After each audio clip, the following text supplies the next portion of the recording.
हर खबर पर होगी आपकी पकड़। डाउनलोड कीजिए एबीपी लाइव ऐप। इस मंच पर भारतीय जनता पार्टी दिल्ली प्रदेश के नवनियुक्त अध्यक्ष जी, राष्ट्रीय उपाध्यक्ष एवं प्रभारी श्याम जाजू जी,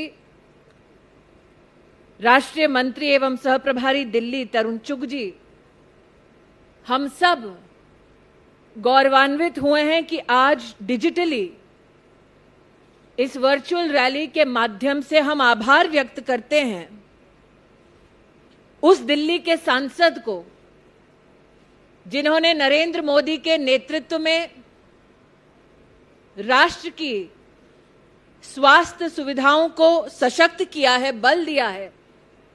कैबिनेट में मेरे वरिष्ठ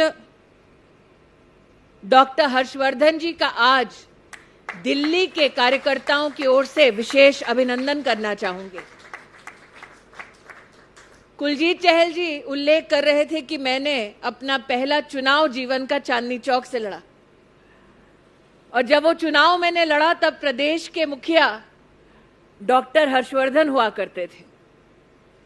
मुझे आज भी याद है कि हमारे संगठन के नेताओं की खासियत ये कि संघर्ष चाहे कितना भी कड़ा क्यों ना हो, वो कार्यकर्ता को अपने सहयोग से, अपने मार्गदर्शन से इतना निर्भीक कर देता है कि वो कार्यकर्ता संगठन के संस्कारों का प्रतिबिंब बनकर सड़कों पर उतरता है, जनता की आवाज को बुलंद करने के लिए, जनता को सेवा देने के लिए। और आज इसीलिए हम सब कार्यकर्ता गौरवान्वित हैं कि एक तरफ हमारे प्रदेश अध्यक्ष इस व्यथा को व्यक्त करते हैं कि प्रदेश के मुख्यमंत्री अब तक चार दीवारी से बाहर नहीं निकले, लेकिन कर्मठता का प्रमाण देते हुए भारतीय जनता पार्टी दिल्ली प्रदेश का कार्यकर्ता सीना तान कर कह सकता है कि देश का स्वास्थ्य मंत्री, दिल्ली का सांसद डॉक्टर हर्षवर्धन 8 अस्पतालों का दौरा कर चुके हैं, दिल्ली में क्वारंटाइन कैंप्स का दौरा कर चुके हैं और कोविड केयर सेंटर्स का दौरा कर चुके हैं, ताकि वो अपने कर्तव्य का निर्वाह कर सके।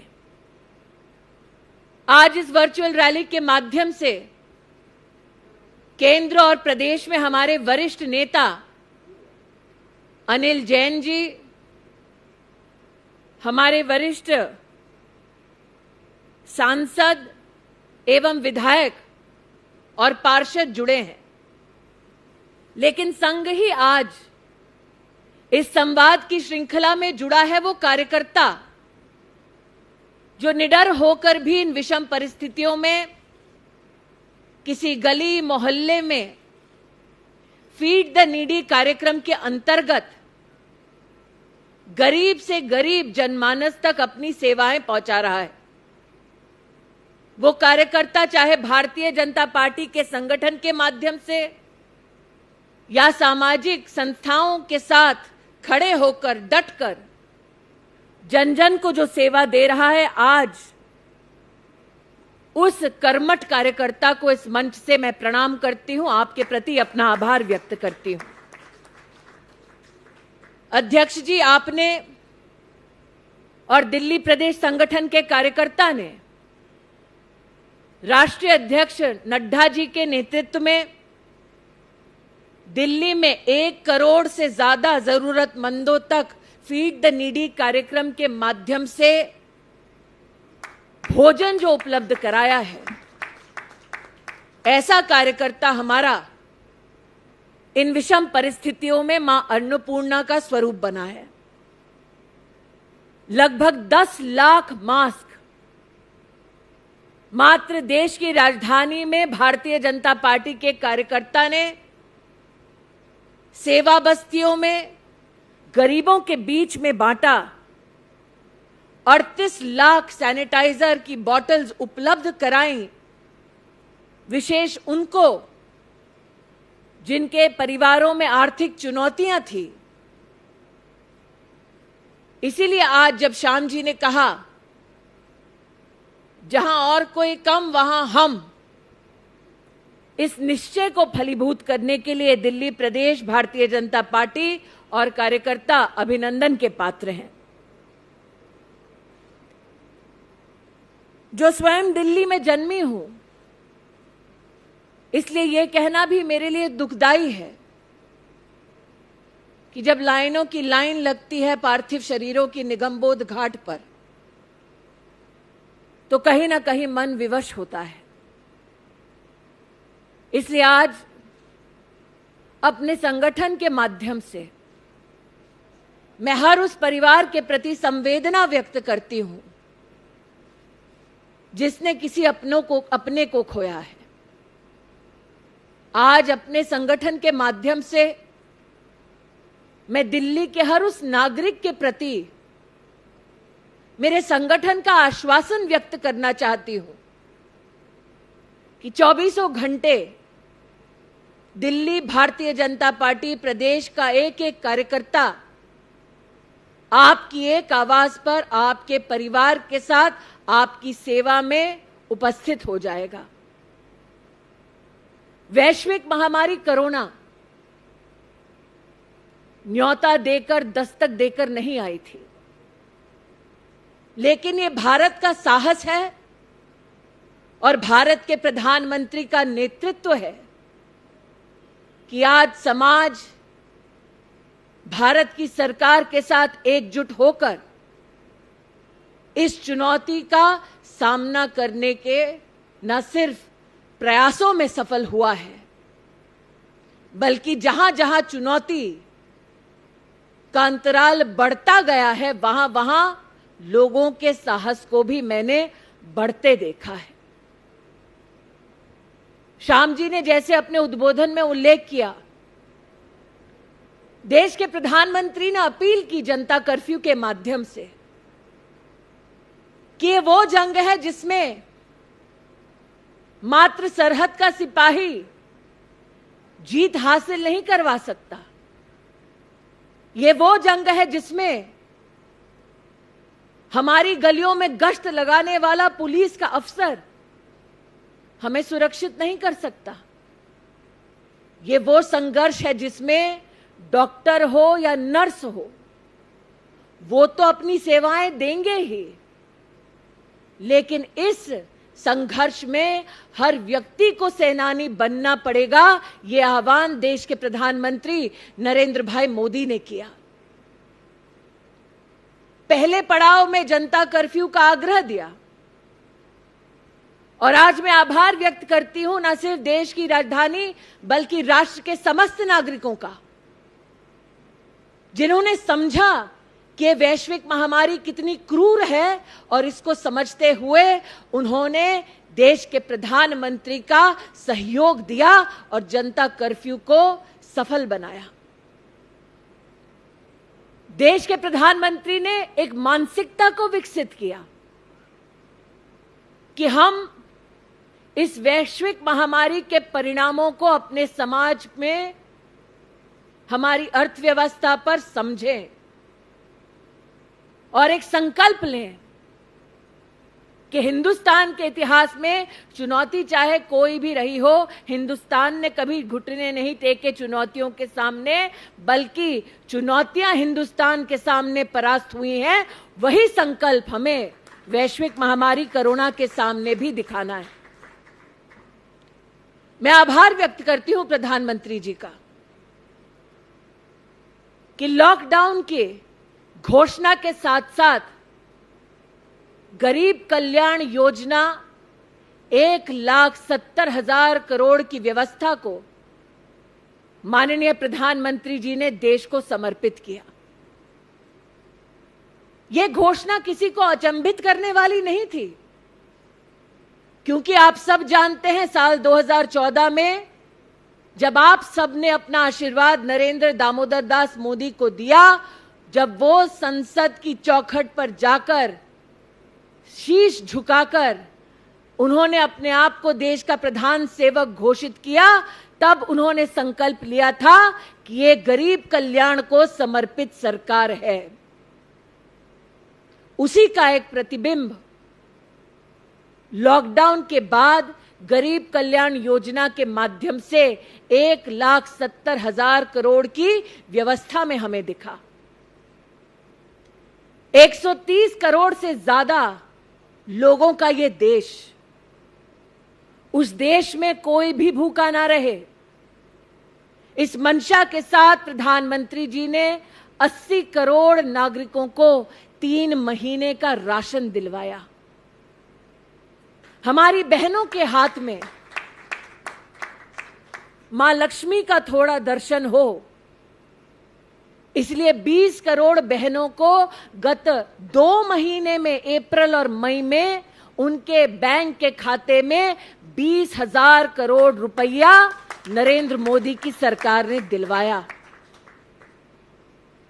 उज्ज्वला योजना के माध्यम से 3 महीने तक मुफ्त एलपीजी की व्यवस्था देश के 8 करोड़ गरीब परिवारों के लिए नरेंद्र मोदी सरकार ने की।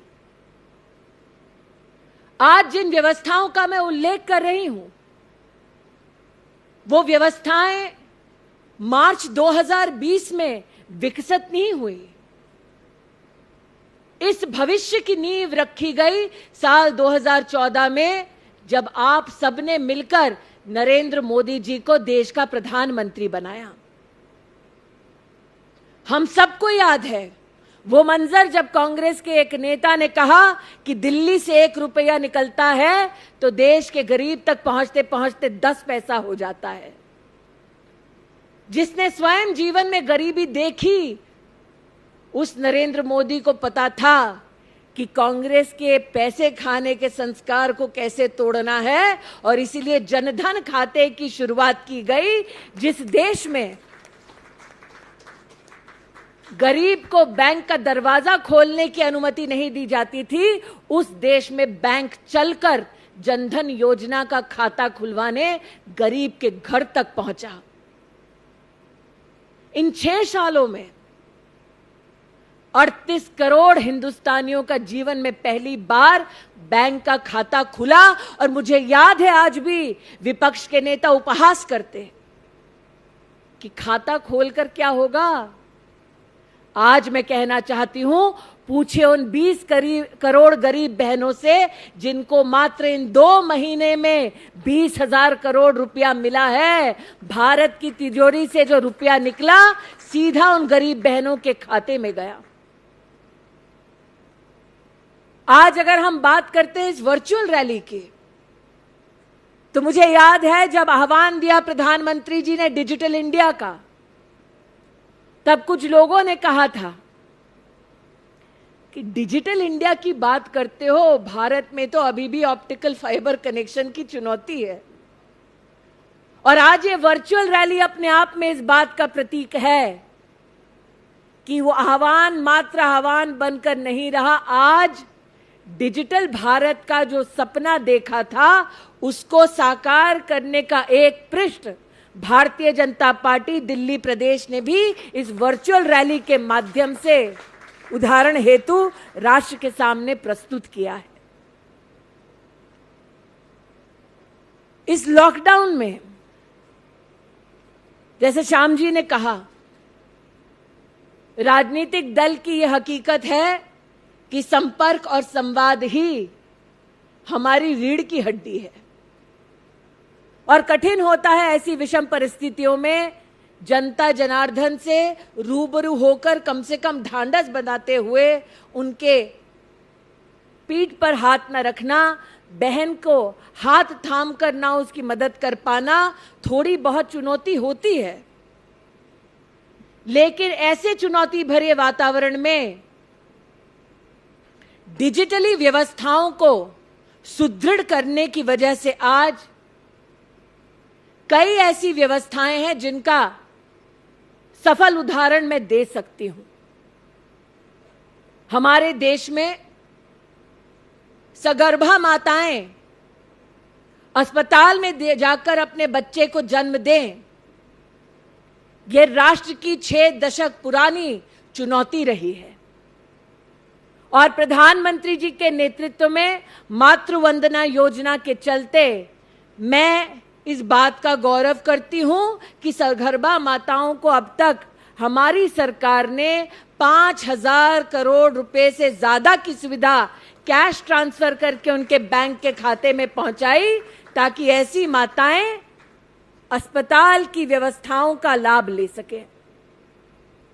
27 लाख आज भी आंगनवाड़ी और आशा की हमारी बहनें हैं देश भर में, जिन्होंने मात्र लॉकडाउन के समय में 9 करोड़ गरीब बहनों तक जाकर पौष्टिक आहार पहुंचाया।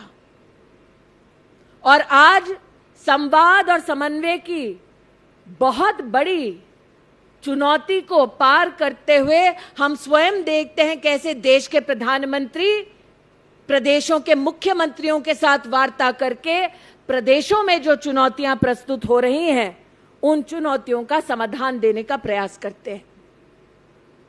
इसीलिए मैं अध्यक्ष जी का आक्रोश समझ सकती हूं कि देश के प्रधानमंत्री मुख्यमंत्रियों से संवाद करते हैं और आपका संवाद प्रदेश के मुख्यमंत्री के साथ सीमित है।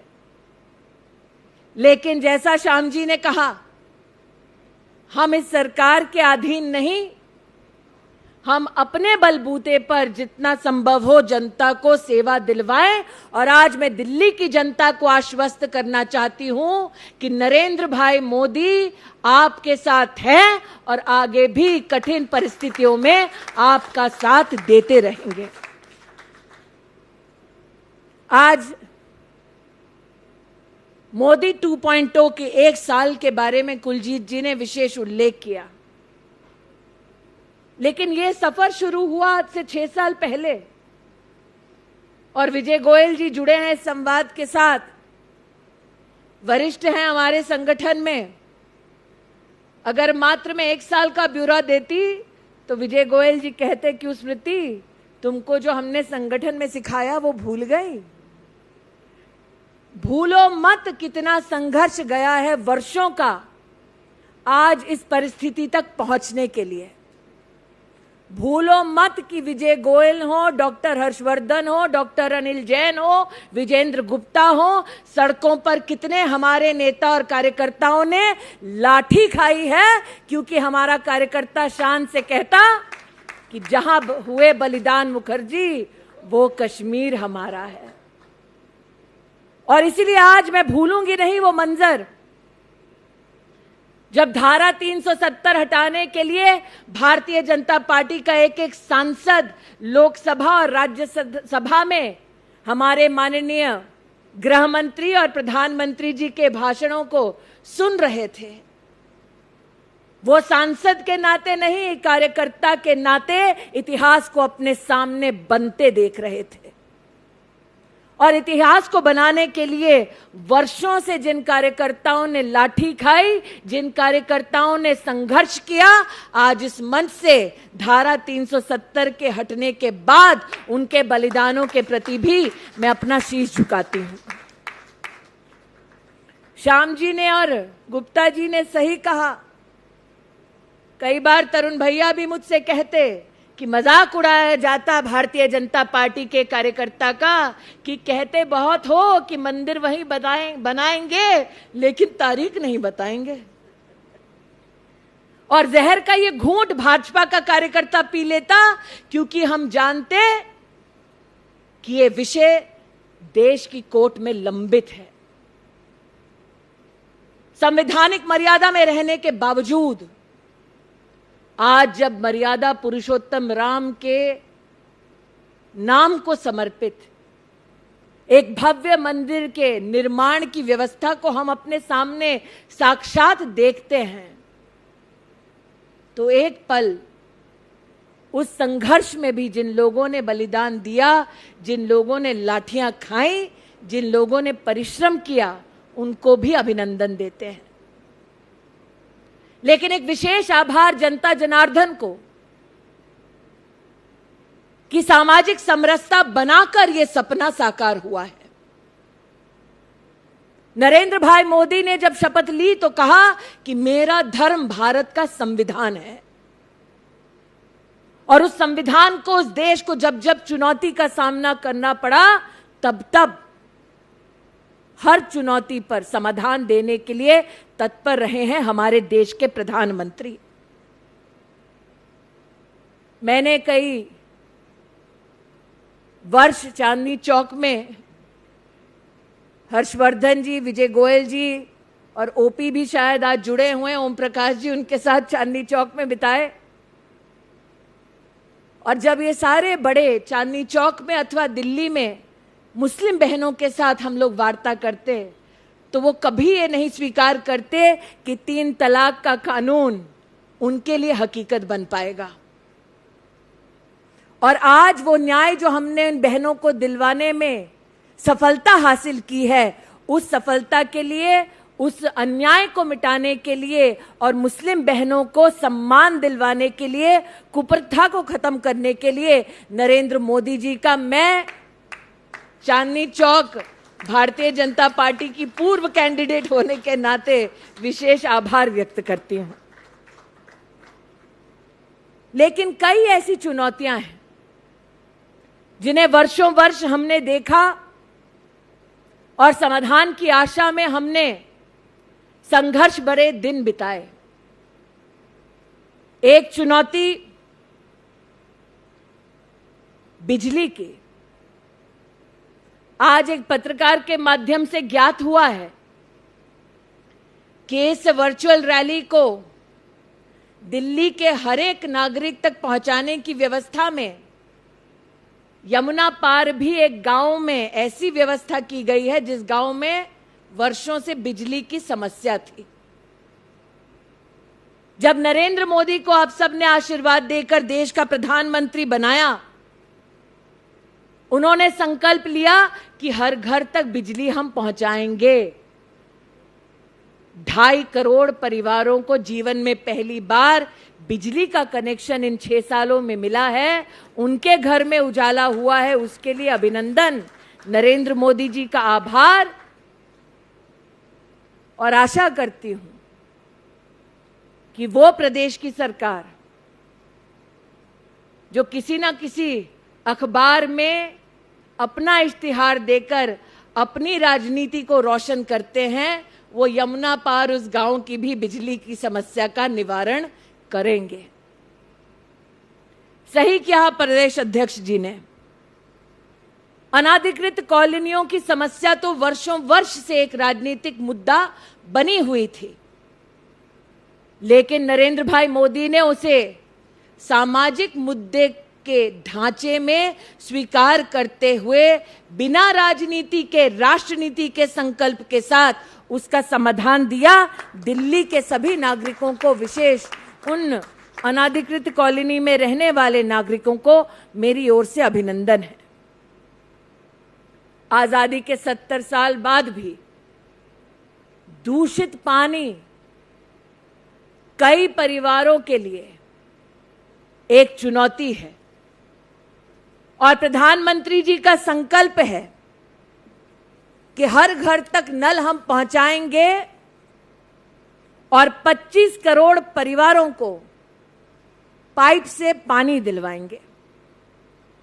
इसलिए आज मैं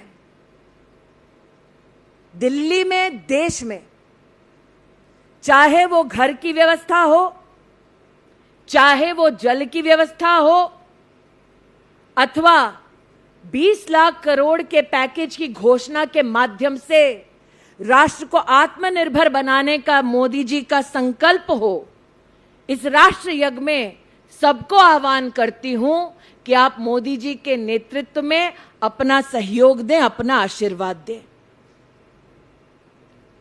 इस लॉकडाउन और कोविड की महामारी के वक्त में 2-3 विशेष बातें आपसे कहना चाहूंगी। हमारे कुछ नौजवान सांसद भी आज इस वार्ता से जुड़े हैं। विख्यात क्रिकेटर गौतम गंभीर, पूर्व अध्यक्ष मनोज भैया, मेरी सहयोगी रही महिला मोर्चा में मीनाक्षी लेखी जी, मेरे सहयोगी रहे और आज भी हैं ऐसे परवेश जी, और हर संघर्ष में संसद में विशेषतः मेरी सहायता करने वाले रमेश भिदिउड़ी जी, ऐसे हमारे सभी कर्मठ सांसदों को मैं विशेष अभिनंदन देना चाहूंगी कि जब जब दिल्ली की कोई परिस्थिति, दिल्ली की कोई चुनौती या दिल्ली की किसी समस्या का कोई विषय निकलता है तो वो संसद में और सड़क पर वर्चुअली भी अपनी आवाज को उठाते हैं और जनता की सहायता करते हैं।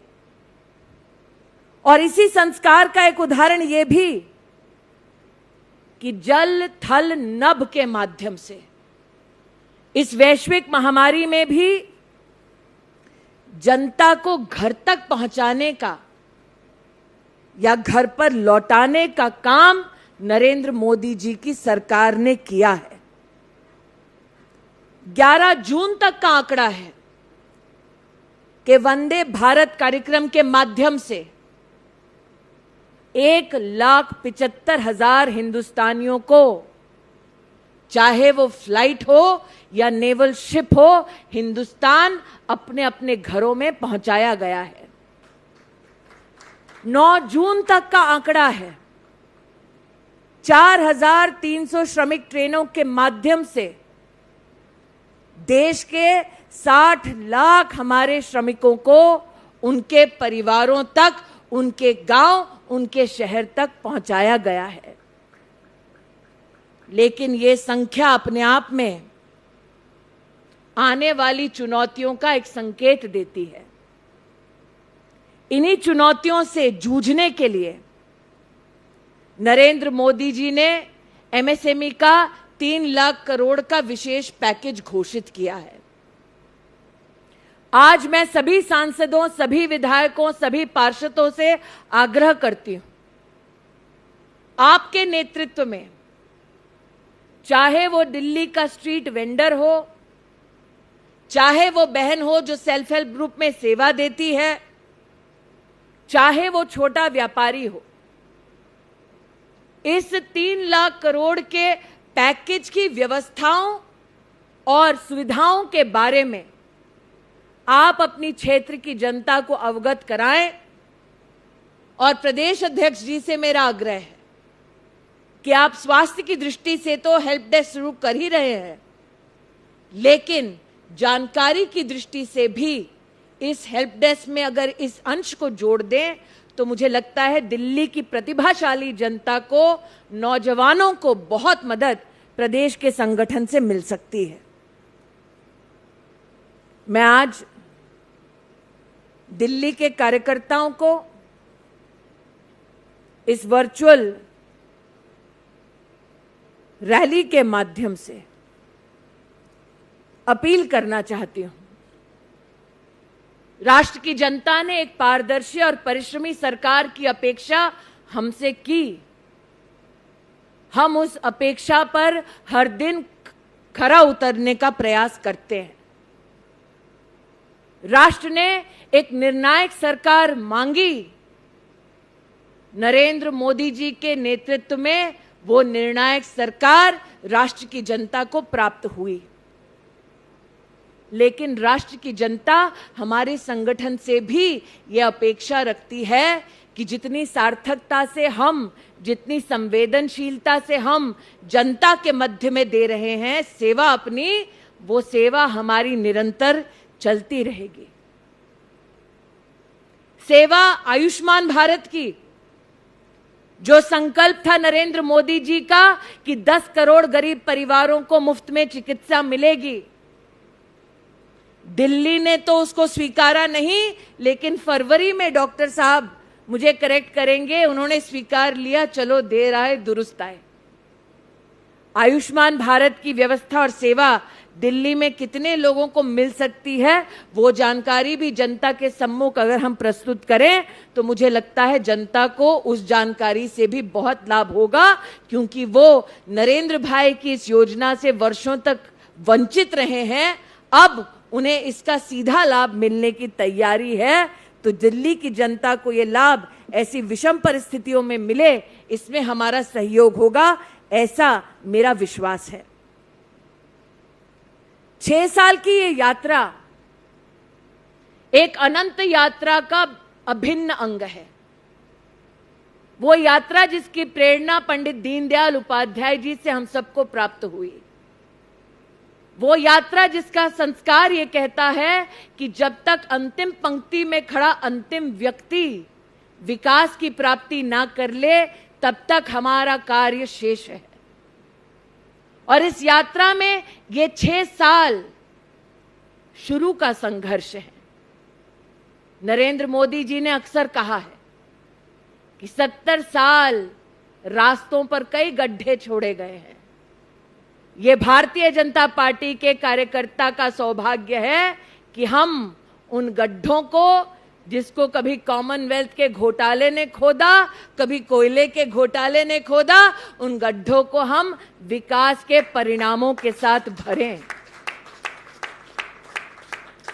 इसलिए आज एक बार फिर हम संकल्पित हों कि जो यात्रा की शुरुआत सबके साथ से हुई, जिस यात्रा का दूसरा चरण सबके विश्वास के साथ लिखा गया, ये यात्रा तब तक समाप्त नहीं होगी जब तक सबका विकास संभव नहीं हो जाएगा इस देश में, देश की राजधानी में। इस अनंत यात्रा के सभी यात्रियों को, देश के और दिल्ली के सभी कार्यकर्ताओं को निर्भीक होकर सेवा देने के लिए एक बार फिर मैं आभार व्यक्त करती हूं।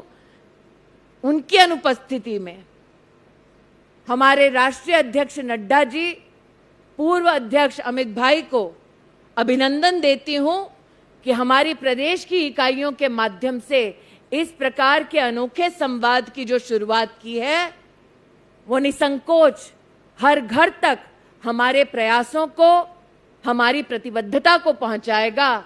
एक बार फिर इस कोरोना वैश्विक महामारी से जूझने के लिए इस संघर्ष के समय में कंधे से कंधा मिलाकर नरेंद्र मोदी और भारतीय जनता पार्टी के साथ खड़े होने के लिए दिल्ली के नागरिक और सामाजिक संस्थाओं को विशेष रूप से अपनी ओर से आभार व्यक्त करती हूं। जय हिंद, जय भारत।